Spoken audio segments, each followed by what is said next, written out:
Chers amis visiteurs, frères et sœurs dans le Seigneur, que la paix et la grâce de Dieu vous soient multipliées. Bonjour l'Église. Amen.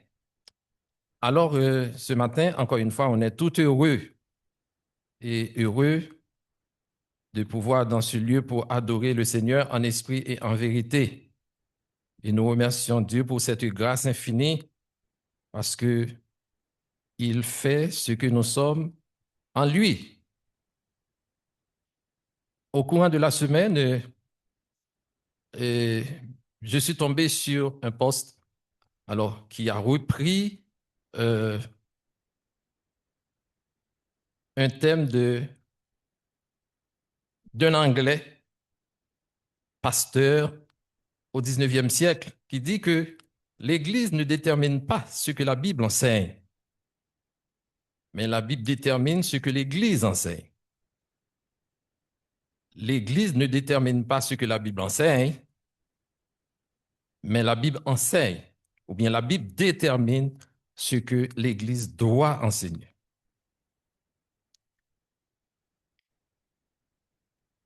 Tous les livres qui sont écrits, qui ont été écrits, après un certain temps, on a fait une mise à jour. Parce que les générations passent, les textes sont désuets, et puis pour s'adapter aux nouvelles générations, il faut faire des mises à jour. Mais il y a un livre qui ne change pas. C'est-à-dire que quelqu'un qui aime le nouveauté ne va pas rester trop longtemps en Christ. Raison, parce que les messages sont toujours les mêmes. La pensée de Dieu ne change pas. D'ailleurs, on dit il n'y a que Dieu et les imbéciles qui ne changent pas. C'est-à-dire que ou bien vous êtes dans le camp gauche, ou bien vous êtes dans le camp droit. Donc, je ne peux pas venir ce matin vous parler, ou bien de faire une mise à jour de la parole de Dieu pour plaire à la génération actuelle. Mais je dois rester dans ce que la Bible dit.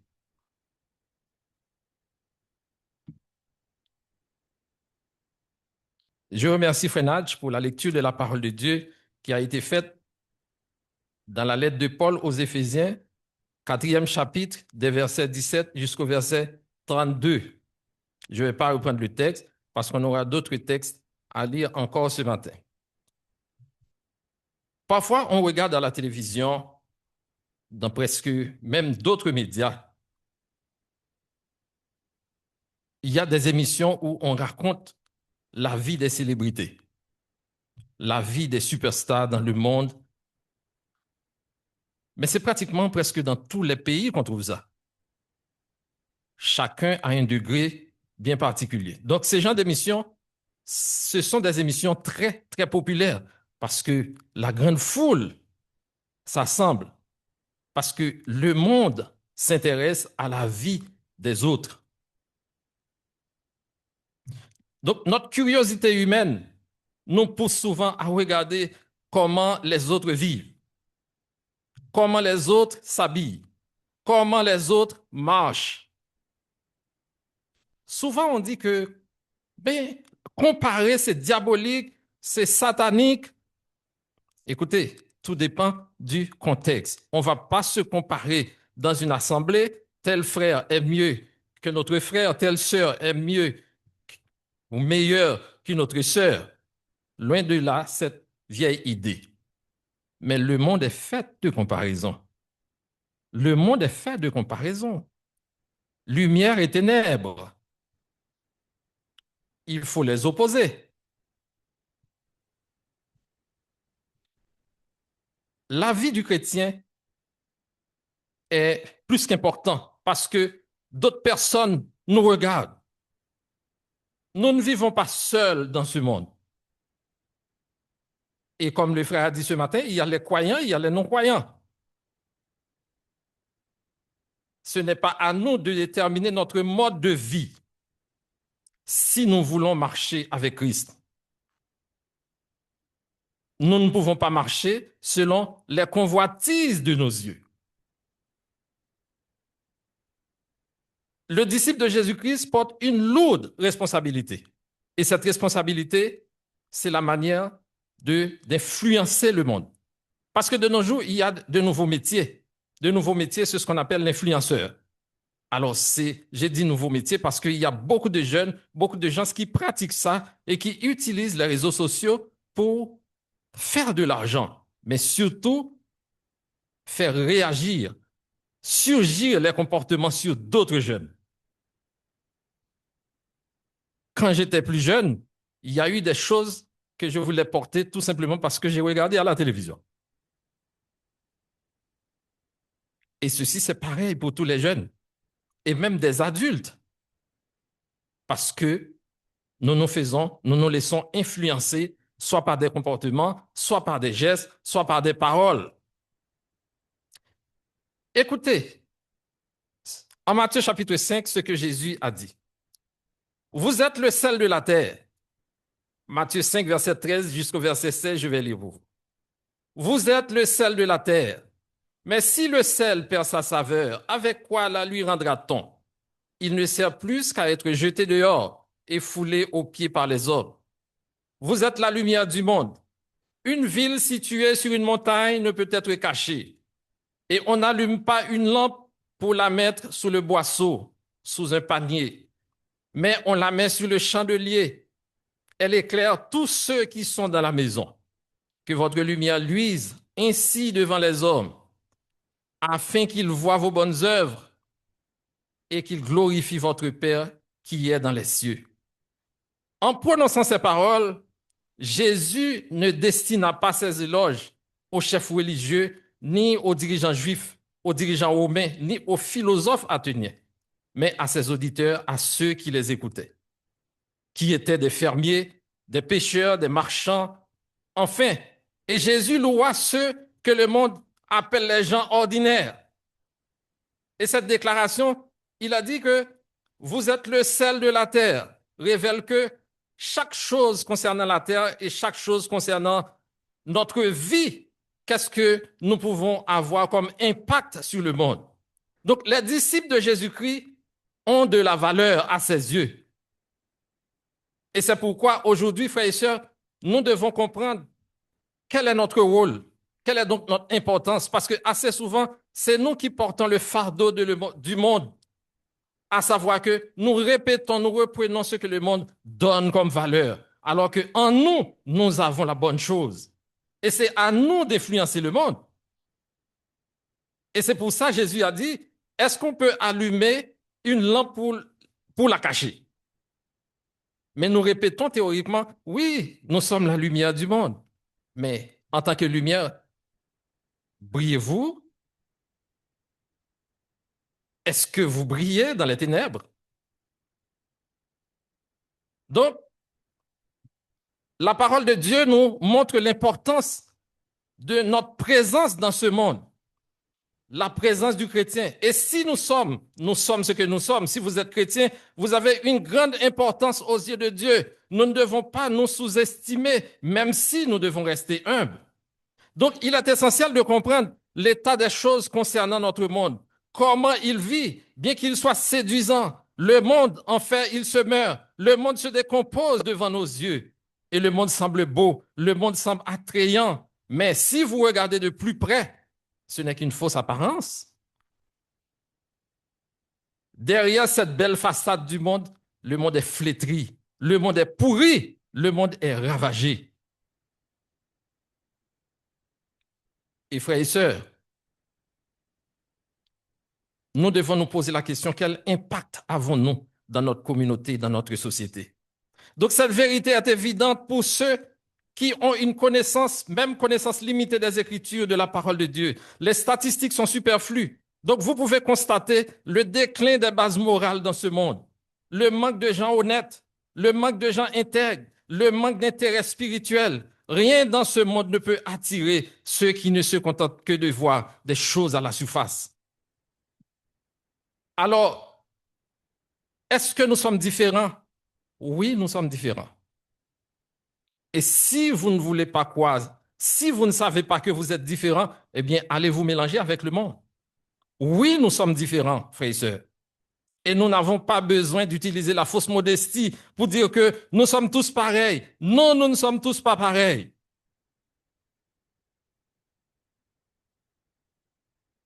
Donc, en tant que chrétiens, nous devons présenter des caractéristiques distinctives. Nous nous distinguons en ayant Christ comme modèle. Donc, celui qui rejette Christ rejette notre vie et notre marche avec lui. Jésus a dit, si quelqu'un me rejette, il rejette le Père. Si quelqu'un ne me connaît pas, il ne connaît pas le Père. Mais si quelqu'un rejette notre parole ou ce que nous avons, nous prenons comme vérité, si quelqu'un le rejette, il rejette Christ. Les chrétiens n'ont aucun compromis à faire, frères et sœurs, sous quelle que soit la forme. Et les Saintes Écritures nous enseignent ces paroles en Romains 12, verset 2. Ne vous conformez pas au monde présent, mais soyez transformés par le renouvellement de l'intelligence. Ne savez-vous pas que l'amour du monde est inimitié contre Dieu? Celui qui veut être ami du monde sera ennemi de Dieu. Jacques 4, verset 4. N'aimez pas le monde, ni ceux qui sont dans le monde. Si quelqu'un aime le monde, l'amour du Père n'est pas en lui. C'est la parole de Christ. Donc, apôtre Paul a rappelé aux chrétiens de Corinthe qu'ils étaient une lettre.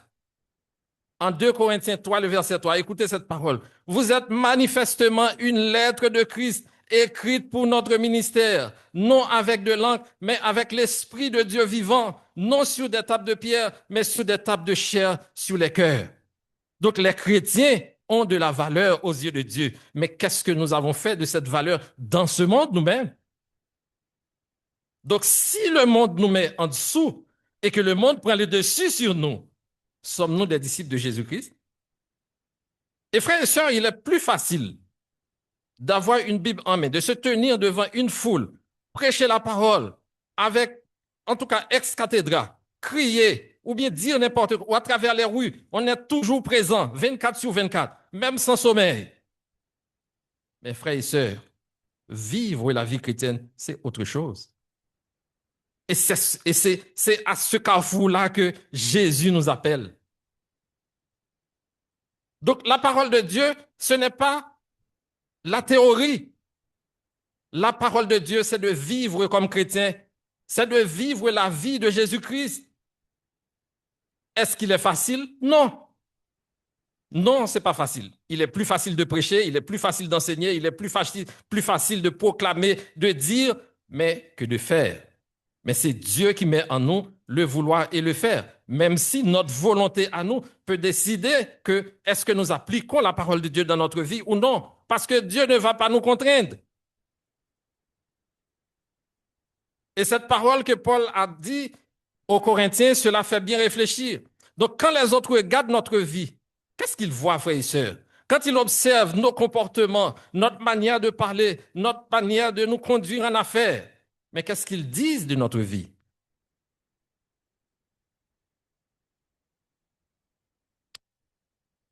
Quand j'étais jeune et j'ai vu une situation où ma mère était commerçante et que là où elle vendait, il y a eu toujours beaucoup de gens. Tout le monde se mélange. Parce que dans un marché public, on ne va pas pouvoir déterminer qui est croyant ou qui, est non, qui ne l'est pas. Si ici on vient dans cette salle, on dit, mais qui sont chrétiens ici? Qui sont disciples de Jésus-Christ? Personne ne va rester assis. Ça, je n'ai aucun doute. Pourquoi? Parce que on prétend qu'on est dans une assemblée, dans une église. Parce que dans une église, il n'y a que des gens sauvés. Tout le monde ici est chrétien.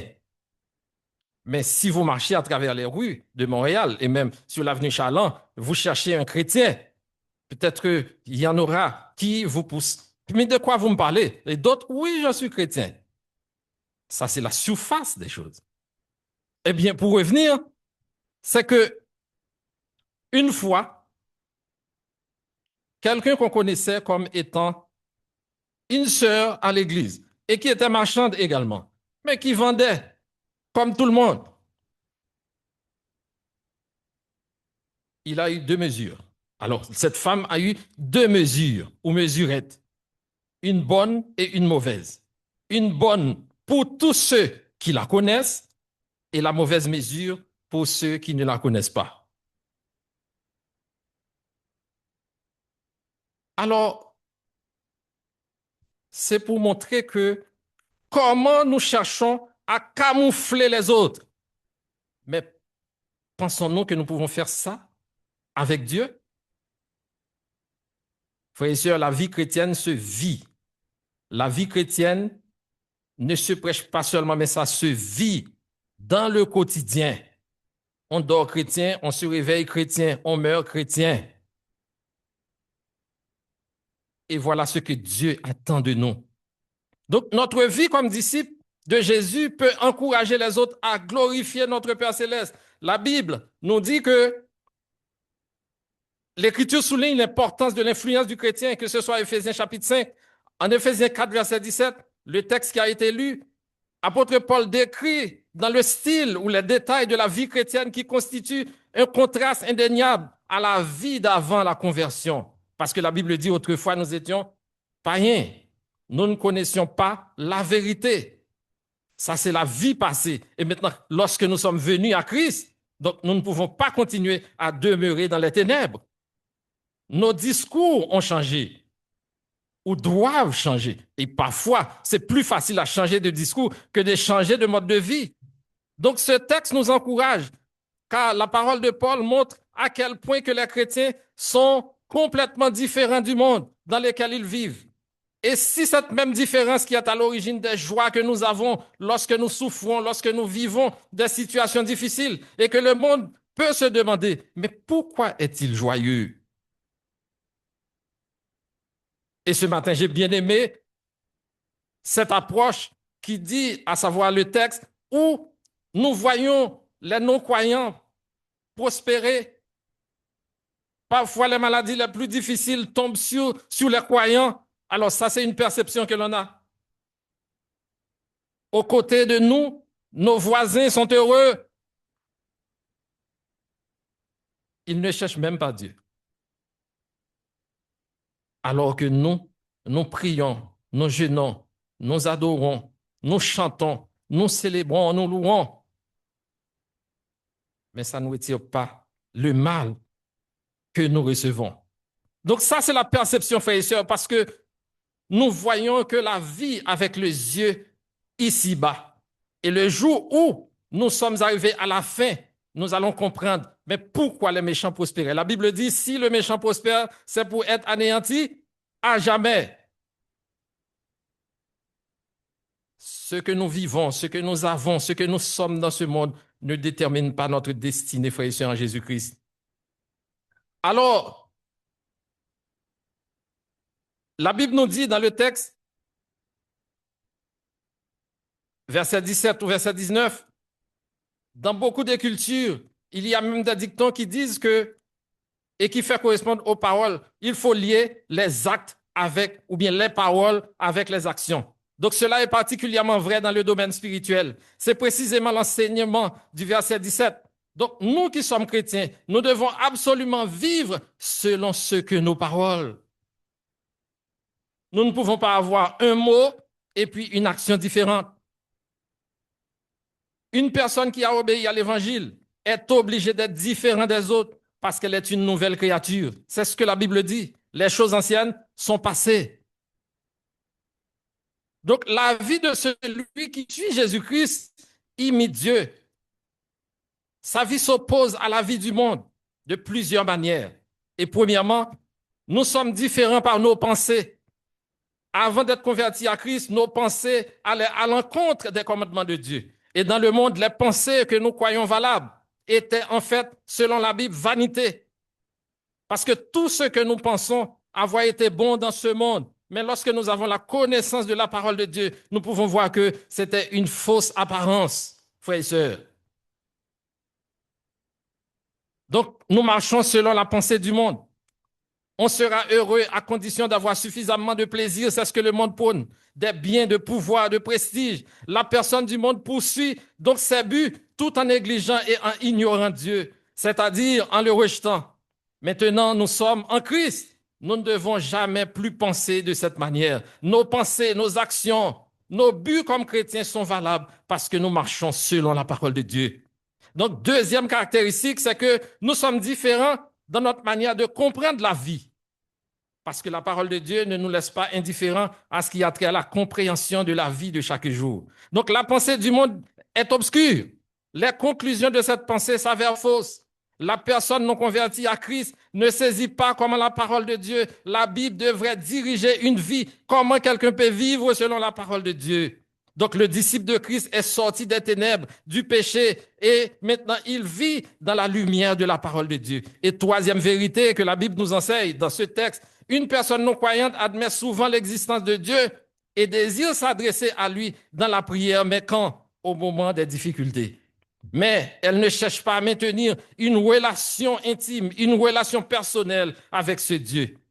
Et cette personne reste étrangère pour Dieu, séparée de lui. Et par contraste, la personne convertie, le chrétien, celui qui est à Christ, il est né dans la famille de Dieu, il peut appeler Dieu son Père à n'importe quel moment de la durée, dans les bons comme dans les mauvaises choses, ou bien dans les bons comme dans les mauvais temps. Donc nous sommes à Christ. La Bible dit que, donc, s'il y a des choses, toutes choses concourent au bien de ceux qui aiment Dieu, que ce soit les choses bien ou les choses mauvaises, les choses mal dans ce monde qui nous arrive, mais nous devons dire tout pour la gloire de Dieu. Mais est-ce que le monde va accepter tout ça? Parce que même dans le domaine du mariage, nous voyons que souvent on fait répéter au couple, eh bien, oui, je veux vous épouser dans les bons comme dans les mauvais jours, dans la maladie comme dans la santé, et ceci jusqu'à ce que la mort nous sépare. Mais ça, c'est de la théorie. Donc, comment marcher avec Dieu? Et quatrième vérité, nous sommes différents par la connaissance que nous avons de la parole de Dieu. Le non-croyant ne connaît pas Dieu et ne veut pas le connaître non plus, beaucoup d'entre eux. Il est dans le monde de l'ignorance. Donc ceux qui ne sont pas soumis à Christ sont comme le peuple d'Israël que le prophète Ésaïe a décrit en Ésaïe chapitre 1, le verset 3. Écoutez ce que la Bible dit. Le bœuf connaît son possesseur, l'âne la crèche de ses maîtres. Israël ne connaît rien, mon peuple ne comprend pas. Le chrétien est arrivé à la connaissance de la parole de Dieu, à cette nouvelle connaissance et cette connaissance qui dirige notre vie. Donc, frères et sœurs, nous avons comme boussole la parole de Dieu. Quelles que soient les circonstances, quel que soit le temps, quel que soit ce que nous vivons dans ce monde, nous devons avoir comme boussole la parole de Dieu. Et c'est elle qui dirige notre vie, qui dirige notre sentier. En cinquième position, nous différons par nos sensibilités. Le monde n'a pas l'obligation de se soucier de savoir comment une vie pleine d'égoïsme peut blesser les autres. Ils n'ont aucun sentiment pour Dieu. Le chrétien, au contraire, il vit chaque jour en pensant à l'influence que peut avoir sa vie sur les autres et sur la volonté de Dieu. Donc, il ne veut pas surtout attrister son Dieu en commettant toutes sortes de choses. Donc, quelle différence y a-t-il entre ces deux sensibilités? Combien il est beau de voir les choix faits par une personne qui pense premièrement à la pensée de Dieu. Si je pose cette action, si je commets cet acte, mais que dira Dieu? Le meilleur exemple que nous avons, c'est l'exemple de Joseph en Égypte. Et Joseph, la Bible dit, homme de Dieu, qui a été vendu par ses frères, se trouvait dans une situation où il pouvait tomber dans le compromis. Mais la Bible dit qu'il a refusé. Et sur quelle base? En disant, mais oui, parce que madame lui a dit, mais mon mari n'est pas là. Personne, nous sommes que deux ici. Qu'est-ce qui t'empêche? Oui, il n'y a personne.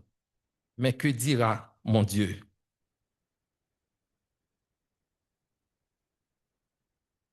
Quand nous sommes au bureau, quand nous sommes au travail, il y a un chef d'équipe. qui regarde, qui suit. Et assez souvent, nous regardons ce chef d'équipe. Quand il retire le regard vers nous, on baisse la production. Mais quand il nous regarde, nous sommes des employés les plus actifs.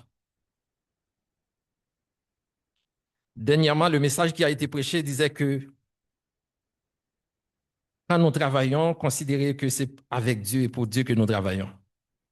Frères et sœurs, la Bible nous présente quelques hommes et c'est Dieu même qui a rendu témoignage. C'est Dieu même qui a rendu témoignage d'eux. Est-ce que nous sommes dans un temps nouveau?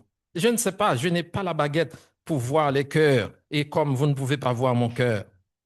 Mes frères et sœurs, il est temps de comprendre que notre Dieu, il est dans le secret. Et c'est pourquoi notre responsabilité à nous comme chrétiens, si nous voulons tout vraiment voir la gloire et la grâce de Dieu, nous devons nous soumettre à sa parole, qu'il y a des regards ou non, s'il y a des gens qui nous suivent ou non, si nous sommes seuls ou non, si nous sommes dans la lumière ou dans l'obscurité. Donc pour le chrétien, l'obscurité brille comme le jour. S'il faut mourir avec un oui, il faut le faire. Et si vous reculez devant la mort, juste pour défendre, pour faire un oui, transformer un oui en non. Frères et sœurs, oui, c'est vrai. Vous allez vivre quelques jours, quelques heures, quelques années, je ne sais pas. Mais vous vous condamnez pour l'éternité. La Bible dit que qu'est-ce qu'un homme donnera à la place de son âme s'il gagnerait le monde entier? Mais nous avons quitté le monde. L'Église de Jésus-Christ, nous avons quitté le monde. C'est pourquoi on nous appelle des disciples, des chrétiens, des croyants en Dieu. Mais pouvons-nous marcher selon les désirs de nos cœurs?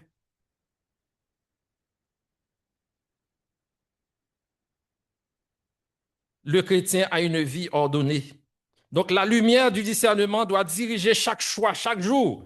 Et au moment de devenir chrétien, une personne fait le choix de se repentir, de se convertir selon Actes chapitre 3, verset 19. Donc cette décision doit être constamment appliquée, car la repentance n'est pas un acte accompli une fois seulement. Il doit être continuel. Donc chaque jour apporte une meilleure compréhension de la volonté de Dieu.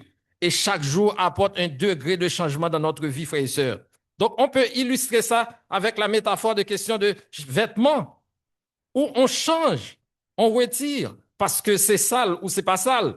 Donc, nous, la Bible dit que nous nous dépouillons de toutes les mauvaises œuvres avant même de trouver Christ. Et lorsque nous l'avons trouvé, une perle rare, un bien, qu'est-ce que nous faisons? Nous vendons tout ce que nous avons, toutes nos richesses. Pourquoi? Pour l'acquérir, parce que c'est précieux. Donc, si c'est précieux, si Christ est précieux pour nous, quelqu'un peut dire que, mais oui, c'est lui qui a donné sa vie pour nous, frères et sœurs. Si vous connaissez seulement le prix des choses, vous ne connaissez pas la valeur des choses, donc ça ne veut dire rien pour vous. Parce que Christ, c'est à quel prix? La Bible dit que c'est à un grand prix. Mais quelle est donc la valeur? Qu'est-ce que nous faisons de notre Dieu? Donc les choses que nous avions rejetées en étant convertissants à Dieu ne sont plus à refaire. On ne rejette pas le péché graduellement. On ne se répand pas progressivement d'une vie dans le monde. Donc cela, il faut le faire immédiatement. Mais c'est bien progressivement que développer notre nouvelle personne. Donc si nous ne serons pas instantanément tout ce que nous aimerions être, ainsi la conversion amène l'arrêt immédiat du péché. Parce que quand quelqu'un se convertit à Dieu, il dit que je divorce au péché. Je divorce avec le péché. Je dois vivre avec mon Seigneur. Même si progressivement, chaque jour, sa marche continue avec Dieu. Mais c'est un arrêt brutal, un arrêt brusque, constant. Quand on dit, si j'ai choisi Christ, c'est que je tourne dos au monde, mais pour suivre, pour marcher avec lui pour toute l'éternité. Et cette progression exige une action persévérante de notre part. Nous devons apprendre, nous devons comprendre, nous devons marcher dans la lumière, et ce sans jamais nous lasser et nous arrêter. Donc, c'est aussi une vie d'engagement, frères et sœurs. Donc, l'application régulière des vérités que nous avons apprises de la parole de Dieu aura pour résultat d'affermir ce que nous sommes en Jésus-Christ. Donc, il ne sera plus à l'aise avec de cette manière notre vocabulaire ou tout ce que nous faisons, frères et sœurs, dans notre vie. Nous regardons non pas en arrière, mais vers l'avant. Donc, nous ne marchons pas selon la chair, mais selon l'esprit. Nous avons aussi une vie de compassion et que ce que le monde ne donne pas. Donc, parce que Christ, la Bible dit, il est lent à la colère, mais riche en bonté. Et pour terminer, frères et sœurs, notre vie en Dieu ajoute une saveur de douceur spirituelle dans le monde. Nous sommes devenus un phare qui guide les âmes précieuses vers les précieux messages de la grâce du salut. Donc l'évangile de Jésus-Christ, quand nous avons obéi au commandement de Dieu, lorsque nous avons été baptisés, plongés dans les eaux du baptême pour le pardon de nos péchés ont été effectivement lavés et nous nous sommes dépouillés d'une certaine vie ancienne. Et maintenant, nous voulons marcher avec lui pour le bien de notre vie. Frères et sœurs, si ce matin, vous qui êtes dans cette salle, et que vous n'avez pas encore rencontré ce Sauveur adorable, nous vous l'offrons. Prenez-le comme cadeau ce matin et vous aurez un cadeau pour toute l'éternité. Que le Seigneur, dans sa grâce, nous bénisse.